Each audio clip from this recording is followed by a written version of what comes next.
चलिए सुनते हैं आज की कहानी। इंद्रजाल। गांव के बाहर एक छोटे से बंजर में कंजरों का दल पड़ा था। उस परिवार में टट्टू, भैंसे और कुत्तों को मिलाकर 21 प्राणी थे। उनका सरदार मेकू लंबी चौड़ी हड्डियों वाला एक अधेड़ पुरुष था। दया माया उसके पास फटकने नहीं पाती थी। उसकी घनी दाढ़ी और मूंछों के भीतर प्रसन्नता की हंसी छिपी ही रह जाती थी। गांव में भी भीख मांगने के लिए जब कंजरों की स्त्रियां जाती तो उसके लिए मेकू की आज्ञा थी कि कुछ ना मिलने पर अपने बच्चों को निर्दयता से गृहस्थ के द्वार जो स्त्री ना पटक देगी उसको भयानक दंड मिलेगा। उस निर्दय झुंड में गाने वाली एक लड़की थी और एक बांसुरी बजाने वाला युवक। ये दोनों भी गा बजाकर जो पाते वह मेकू के चरणों में लाकर रख देते। फिर भी गोली और बेला की प्रसन्नता की सीमा न थी। उन दोनों का नित्य संपर्क ही उनके लिए स्वर्गीय सुख था। इन घुमक्कड़ों के दल में ये दोनों विभिन्न रुचि के प्राणी थे। बेला बेड़िन थी। मां के मर जाने पर अपने शराबी और अकामर्ण पिता के साथ वह कंजरों के हाथ लगी। अपनी माता के गाने बजाने का संस्कार उसकी नस नस में भरा था। वह बचपन से ही अपनी माता का अनुकरण करती हुई अलापति रहती थी। शासन की कठोरता के कारण कंजरों का डाका और लड़कियों के चुराने का व्यापार बंद हो चला था। फिर भी मेकू अफसर से नहीं चूकता, अपने दल की उन्नति में बराबर लगा रहता। इस तरह गोली के बाप के मर जाने पर भी जो एक चतुर नट था, मेकू ने उसकी खेल की पिटारी के साथ गोली पर भी अधिकार जमाया। गोली महुअर तो बजाता ही था, पर बेला का साथ होने पर उसने बांसुरी बजाने में भी अभ्यास किया। पहले तो उसकी नट विद्या में बेला भी मन योग से लगी, किंतु दोनों को भानुमती वाली पिटारी ढोकर 2-4 पैसे कमाना अच्छा ना लगा। दोनों को मालूम हुआ कि दर्शक उस खेल से अधिक उसका गाना पसंद करते हैं। दोनों का झुकाव उसी ओर हुआ। पैसा भी मिलने लगा। इस नवांतुक बाहरियों की कंजरों के दल में प्रतिष्ठा बढ़ी। बेला सांवली थी, जैसे पावस की मेघमाला में छिपे हुए आलोक पिंड का प्रकाश निखरने की अदम्य चेष्टा कर रहा हो, वैसे ही उसका यौवन सुगठित शरीर के भीतर उद्वेलित हो रहा था। गोली के स्नेह की मदिरा से उसकी कजरारी आंखें लाली से भरी रहती। वह चलती तो थिरकती हुई, बातें करती तो हंसती हुई। एक मिठास उसके चारों ओर बिखरी रहती। फिर भी उसका गोली से अभी विवाह नहीं हुआ था। गोली जब बांसुरी बजाने लगा तब बेला के साहित्यहीन गीत जैसे प्रेम के माधुर्य की व्याख्या करने लगते। गांव के लोग उसके गीतों के लिए कंजरों को शीघ्र हटाने का उद्योग नहीं करते। जहां अपने अन्य सदस्यों के कारण कंजरों का वह दल घृणा और भय का पात्र था, वहां गोली और बेला का संगीत आकर्षण के लिए पर्याप्त था। किंतु इसी में एक व्यक्ति का अवांछनीय सहयोग भी आवश्यक था। वह था भूरे। छोटी सी ढोल लेकर उसे भी बेला का साथ करना पड़ता। भूरे सचमुच भूरा बेड़िया था। गोली अधरों से बांसुरी लगाए अंतराल से बेला के मुख को देखता हुआ जब हृदय की फूंक से बांस के टुकड़ों को अनुप्राणित कर देता, तब विकट घृणा से ताड़ित होकर भूरे की भयानक थाप ढोल पर जाती। क्षण भर के लिए जैसे दोनों चौंक उठते। उस दिन ठाकुर के गढ़ में बेला का दल गाने के लिए गया। पुरस्कार में कपड़े रुपये तो मिले ही थे, बेला को एक अंगूठी भी मिली थी। मेकू उन सबको देखकर प्रसन्न हो रहा था। इतने में खिड़की के बाहर कुछ हल्ला सुनाई पड़ा। मेकू ने बाहर आकर देखा कि भूरे और गोली में लड़ाई हो रही थी। मेकू के कर्कश स्वर से दोनों भयभीत हो गए। गोली ने कहा, मैं बैठा था, भूरे ने मुझको गालियां दी, फिर भी मैं कुछ ना बोला। इस पर उसने मुझे पैर से ठोकर लगा दी और ये समझता है कि मेरी बांसुरी के बिना बेला गा ही नहीं सकती। मुझसे कहने लगा कि आज तुम ढोलक बेताल बजा रहे थे। भूरे का कंठ क्रोध से भर्राया हुआ था। मेकू हंस पड़ा। वह जानता था कि गोली युवक होने पर भी सुकुमार और अपने प्रेम की माधुरी में बेहद लचीला और निरीह था। अपने को प्रमाणित करने की चेष्टा उसमें थी ही नहीं। वह आज जो कुछ उग्र हो गया था, इसका कारण है केवल भूरे की प्रतिद्वंद्विता। बेला भी वहां आ गई। उसने घृणा से भूरे की ओर देखकर कहा, तो क्या तुम सचमुच बेताल नहीं बजा रहे थे? मैं बेताल ना बजाऊंगा तो दूसरा कौन बजाएगा? अब तो तुमको नए यार ना मिले हैं। बेला, तुमको मालूम नहीं कि तेरा बाप मुझसे तेरा विवाह ठीक करके मरा है। इसी बात पर मैंने उसे अपना नेपाली का दोगला टट्टू दे दिया था, जिस पर अब भी तू चढ़कर चलती है। भूरे का मुंह क्रोध से झाग से भर गया था। वह और भी कुछ बकता, किंतु मेकू की डांट पड़ी। सब चुप हो गए। उस निर्जन प्रांत में जब अंधकार खुले आकाश के नीचे तारों से खेल रहा था, तब बेला बैठी कुछ गुनगुना रही थी। कंजरों की झोंपड़ियों के पास ही पलास का छोटा सा जंगल था। उनमें बेला के गीत गूंज रहे थे। जैसे कमल के पास मधुकर को जाने से कोई रोक नहीं सकता, उसी तरह गोली भी कब मारने वाला था।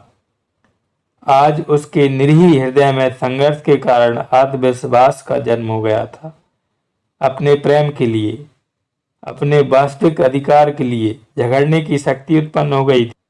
उसका छुरा कमर में था, हाथ में बांसुरी थी। बेला की गुनगुनाहट बंद होते ही बांसुरी में गोली उसी तान को दोहराने लगा। दोनों वन विहंगम की तरह उस अंधेरे कानन में किलकारने लगे। आज प्रेम के आवेश ने आवरण हटा दिया था। वे नाचने लगे। आज तारों की क्षीण ज्योति में हृदय से हृदय मिले, पूर्ण आवेग में। आज बेला के जीवन में यौवन का और गोली के हृदय में पौरुष का प्रथम उन्मेष था। किंतु भूरा भी वहां आने से नहीं रुका। उसके हाथ में भयानक छुरा था। आलिंगन में आबद्ध बेला ने चीत्कार किया। गोली छिटक कर दूर जा खड़ा हुआ, किंतु घाव ओछा लगा। बाघ की तरह झपट कर गोली ने दूसरा बार किया। भूरे संभल ना सका। फिर तीसरा बार चलाना ही चाहता था कि मेकू ने गोली का हाथ पकड़ लिया। वह नीचे सिर किए खड़ा रहा। मेकू ने कड़क कर कहा, बेला, भूरे से तुझे विवाह करना ही होगा। यह खेल अच्छा नहीं। उसी क्षण सारी बातें गोली के मस्तिष्क में छाया चित्र सी नाच उठी। उसने छुरा धीरे से गिरा दिया। उसका हाथ छूट गया। जब बेला और मेकू भूरे के हाथ पकड़कर ले चले, तब गोली कहाँ जा रहा है इसका किसी को ध्यान न रहा। कंजर परिवार में बेला भूरे की स्त्री माने जाने लगी। बेला ने भी सिर झुकाकर इसे स्वीकार कर लिया, परंतु उसे पलाश के जंगल में संध्या के समय जाने से कोई ना रोक सकता था। उसे जैसे सायंकाल में एक हल्का सा उन्माद हो जाता। भूरे या मेकू भी उसे वहां जाने से रोकने में असमर्थ थे। उसकी दृढ़ता भरी आंखों से घोर विरोध नाचने लगा। बरसात का आरंभ था। गांव की ओर पुलिस के पास कोई विरोध की सूचना भी नहीं मिली थी। गांव वालों की छुरी हंसियां और काट कबाड़ के कितने ही काम बनाकर वे लोग पैसे लेते। कुछ अन्य यूं भी मिल जाता। चिड़िया पकड़कर, पक्षियों का तेल बनाकर जड़ी बूटी की दवा तथा उत्तेजक औषधियां और मदिरा का व्यापार करके कंजरों ने गांव तथा गढ़ के लोगों से सद्भाव भी बना लिया था। सबके ऊपर आकर्षक बांसुरी जब उसके साथ नहीं बजती थी, तब भी बेला के गले में एक ऐसी नई टीस उत्पन्न हो गई थी जिससे बांसुरी का स्वर सुनाई पड़ता था। अंतर में भरे हुए निष्फल प्रेम से युवती का सौंदर्य निखर आया था। उसके कटाक्ष, अलस गति, मधुर और वाणी झनकार से भर गई थी। ठाकुर साहब के गढ़ में उसका गाना प्राय हुआ करता था।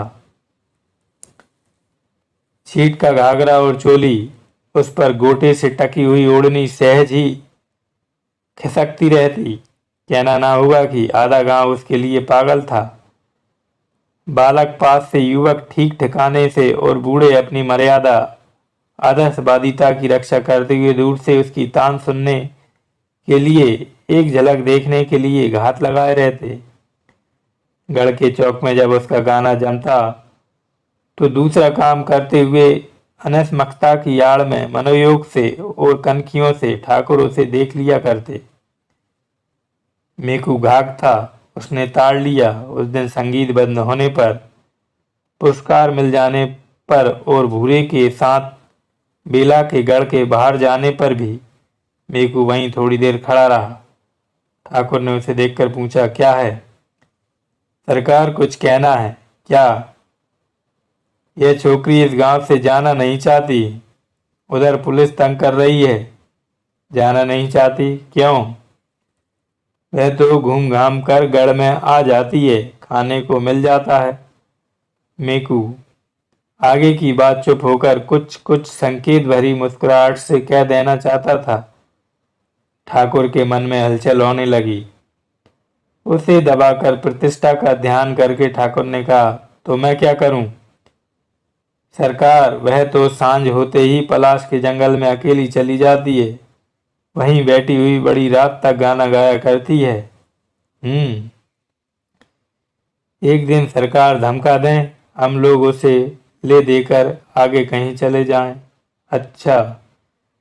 मेकू जाल फैलाकर चला गया। 1000 की बौनी की कल्पना करते हुए वह अपनी सिरकी में बैठकर हुक्का गुड़गुड़ाने लगा। बेला के सुंदर रंग की मेघमाला प्रेम राशि की रजत रेखा से उद्भासित होती थी। उसके हृदय में यह विश्वास जम गया था कि भूरे के साथ घर बसाना गोली के प्रेम के साथ विश्वासघात करना है। उसका वास्तविक पति तो गोली ही है।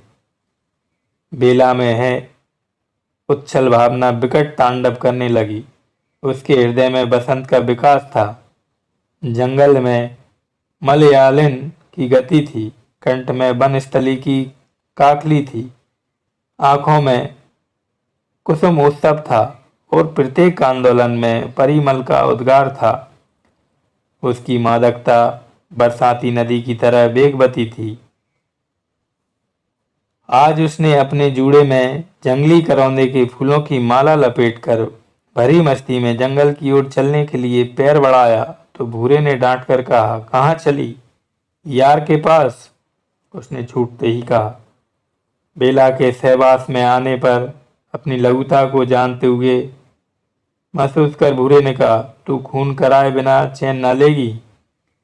बेला की आंखों में गोली का और उसके परिवर्धमान प्रेमांकुर का चित्र था, जो उसके हट जाने पर ब्रह जल से हरा भरा उठा। बेला पलाश के जंगल में अपने बिछड़े हुए प्रीतम के उद्देश्य से 2-4 दिन ब्रह वेदना की तानों की प्रतिध्वनि छोड़ आने का काल्पनिक सुख नहीं छोड़ सकती थी। उस एकांत संध्या में बरसाती झिल्लियों की झनकार से वायुमंडल गूंज रहा था। बेला अपने परिचित पलाश के नीचे बैठकर गाने लगी। चीनत नाही बदल गए नैना, चीनत नाही बदल गए नैना। ऐसा मालूम होता था कि सचमुच गोली उस अंधकार में अपरिचित की तरह मुंह फिराकर चला जा रहा था। बेला की मनोवेदना को पहचानने की क्षमता उसने खो दी है। बेला का एकांत में ब्रह निवेदन उसकी भाव प्रवणता को और भी उत्तेजित करता था। पलाश का जंगल उसकी कातर कुहक से गूंज रहा था। सहसा उस निस्तब्धता को भंग करते हुए घोड़े पर सवार ठाकुर साहब वहां आ पहुंचे।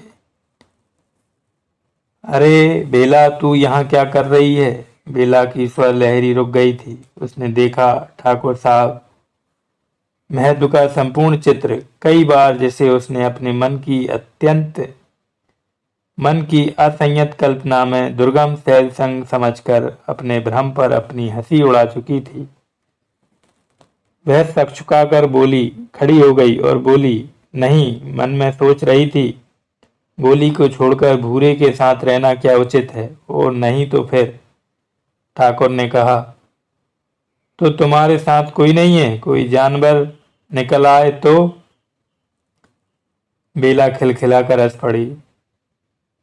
ठाकुर का प्रमाद बढ़ चला था। घोड़े से झुककर उसका कंधा पकड़ती हुए कहा, चलो तुमको पहुंचा दें। उसका शरीर कांप रहा था और ठाकुर आवेश में भर रहे थे। उन्होंने कहा, बेला, मेरे यहाँ चलोगी? भूरे मेरा पति है। बेला के इस कथन में भयानक व्यंग था। वह भूरे से छुटकारा पाने के लिए तरस रही थी। उसने धीरे से अपना सिर ठाकुर की जांघ में सटा दिया। एक क्षण के लिए दोनों चुप थे। फिर उसी समय अंधकार में दो मूर्तियों का प्रादुर्भाव हुआ। कठोर कंठ से भूरे ने पुकारा, बेला। ठाकुर सावधान हो गए थे। उनका हाथ बगल की तलवार की मूठ पर जा पड़ा। भूरे ने कहा, जंगल में तू किस लिए आती थी यह मुझे आज मालूम हुआ। चल, तेरा खून पिए बिना ना छोड़ूंगा। ठाकुर के अपराध का आरंभ तो उनके मन में ही हो चुका था। उन्होंने अपने को छिपाने का प्रयत्न छोड़ दिया। कड़क कर बोले, खून करके पहले अपनी बात भी सोच लो। तुम मुझ पर संदेह करते हो, यह तुम्हारा भ्रम है। मैं तो अब मेकू आगे आया। उसने कहा, सरकार, बेला अब कंजरों के दल में ना रह सकेगी। तो तुम क्या कहना चाहते हो? ठाकुर साहब अपने में आ रहे थे, फिर भी घटना चक्र से विवश थे। अब यह आपके पास रह सकती है। भूरे इसे लेकर हम लोगों के संग नहीं रह सकता। मेकू पूरा खिलाड़ी था। उसके सामने उस अंधकार में रुपये चमक रहे थे। ठाकुर को अपने अहंकार का आश्रय मिला। थोड़ा सा विवेक जो उस अंधकार में झिलमिला रहा था बुझ गया। उन्होंने कहा, तब तुम क्या चाहते हो? 1000। चलो मेरे साथ, कहकर बेला का हाथ पकड़कर ठाकुर ने कहा और घोड़े को आगे बढ़ाया। भूरे कुछ भुनभुना रहा था, पर मेकू ने उसे दूसरी ओर भेजकर ठाकुर का संग पकड़ लिया। बेला रिकाब पकड़े चली जा रही थी। दूसरे दिन कंजरों का दल उस गांव से चला गया। ऊपर की घटना को कई साल बीत गए। बेला ठाकुर साहब की एकमात्र प्रेमिका समझी जाती है। अब उसकी प्रतिष्ठा अन्य कुल वधुओं की तरह होने लगी है। नए उपकरणों से उसका घर सजाया गया है। उस्तादों से गाना सीखा है। गढ़ के भीतर ही उसकी छोटी सी साफ सुथरी हवेली है। ठाकुर साहब की उमंग की रातें वहीं कटती हैं। फिर भी ठाकुर कभी कभी प्रत्यक्ष देख पाते हैं कि बेला उनकी नहीं है। वह न जाने कैसे एक भ्रम में पड़ गए। बात निभाने की आग पड़ी। एक दिन एक नट आया। उसने अनेक तरह के खेल दिखाए। उसके साथ उसकी स्त्री थी। वह घूंघट ऊंचा नहीं करती थी। खेल दिखाकर जब अपनी पिटारी लेकर जाने लगा तो कुछ मन चले लोगों ने पूछा, क्यों जी, तुम्हारी स्त्री कोई खेल नहीं करती क्या? करती तो है सरकार, फिर किसी दिन दिखाऊंगा, कहकर वह चला गया। किंतु उसकी बांसुरी की धुन बेला के कानों में उन्माद का आह्वान सुना रही थी। पिंजड़े की बंद विहंगनी को बसंत की फूली हुई डाली का स्मरण हो आया था। दूसरे दिन गढ़ में भारी जमघट लगा। गोली का खेल जम रहा था। सब लोग उसके हस्त कौशल से मुग्ध थे। सहसा उसने कहा, सरकार, एक बड़ा भारी दैत्य आकाश में आ गया है। मैं उससे लड़ने जाता हूँ। मेरी स्त्री की रक्षा आप कीजिएगा। गोली ने एक डोरी निकालकर उसको ऊपर आकाश की ओर फेंका। वह सीधी तन गई। सबके देखते देखते गोली उसी के सहारे आकाश में चढ़कर अदृश्य हो गया। सब लोग मुग्ध होकर भविष्य की प्रतीक्षा कर रहे थे। किसी को यह ध्यान नहीं रहा कि स्त्री अब कहाँ है। गढ़ के फाटक की ओर सबकी दृष्टि फिर गई। गोली लहू से रंगा चला आ रहा था। उसने आकर ठाकुर को सलाम किया और कहा, सरकार, मैंने उस दैत्य को हरा दिया। अब मुझे इनाम मिलना चाहिए। सब लोग उस पर प्रसन्न होकर पैसे रुपयों की बौछार करने लगे। उसने झोली भरकर इधर उधर देखा, फिर कहा, सरकार, मेरी स्त्री भी अब मिलनी चाहिए, मैं भी, किंतु यह क्या? वहां तो उसकी स्त्री का पता नहीं। गोली सिर पकड़कर शौक मुद्रा में बैठ गया। जब खोजने पर उसकी स्त्री नहीं मिली तो उसने चिल्लाकर कहा, यह अन्याय इस राज्य में नहीं होना चाहिए। मेरी सुंदर स्त्री को ठाकुर साहब ने गढ़ के भीतर कहीं छिपा दिया। मेरी योगिनी कह रही है। सब लोग हंसने लगे। लोगों ने समझा यह कोई दूसरा खेल दिखाने जा रहा है। ठाकुर ने कहा, तो तू अपनी स्त्री मेरे गढ़ में से खोज ला। अंधकार होने लगा था। उसने जैसे घबराकर चारों ओर देखने का अभिनय किया, फिर आंख मूंदकर सोचने लगा। लोगों ने कहा, खोजता क्यों नहीं? कहाँ है तेरी सुंदर स्त्री? तो जाऊं ना सरकार? हाँ जा। जाता क्यों नहीं? ठाकुर ने भी हंसकर कहा। गोली नई हवेली की ओर चला। वह निशंक भीतर चला गया। बेला बैठी हुई तन्मय भाव से बाहर की भीड़ झरोखे से देख रही थी। जब उसने गोली को समीप आते देखा तो वह कांप उठी। कोई दासी बहाना थी। सब खेल देखने में लगी थीं। गोली ने पोटली फेंककर कहा, बेला, जल्द चलो। बेला के हृदय में तीव्र अनुभूति जाग उठी थी। एक क्षण में उस दीन भिखारी की तरह जो एक मुट्ठी भीख के बदले अपना समस्त संचित आशीर्वाद दे देना चाहती है, वह वरदान देने के लिए प्रस्तुत हो गई। मंत्र मुग्ध की तरह बेला ने उस ओढ़नी का घूंघट बनाया। वह धीरे धीरे उसके पीछे भीड़ में आ गई। तालियां पिटी, हंसी का ठेका लगा। वही घूंघट, ना खुलने वाला घूंघट, सायकालीन समीर से हिलकर रह जाता था। ठाकुर साहब हंस रहे थे। गोली दोनों हाथों से सलाम कर रहा था। रात हो चली थी। भीड़ के बीच में गोली बेला को लिए जब फाटक के बाहर पहुंचा तब एक लड़के ने आकर कहा, इक्का ठीक है?